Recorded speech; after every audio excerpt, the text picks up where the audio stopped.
to our guests, to our dear teachers, to our supportive parents, classmates, friends, visitors, ladies and gentlemen, good afternoon.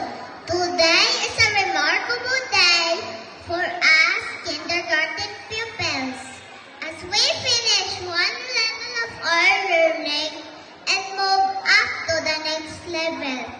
As we bid goodbye to the kindergarten pupils, on behalf of my classmates, I want to thank our beloved school, Basak Elementary School, and all our teachers.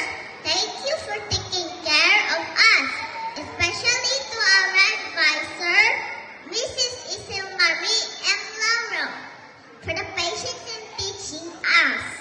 Thank you, teacher.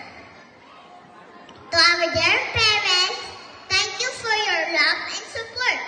Also, I want to thank my classmates for the joyful experience we shared.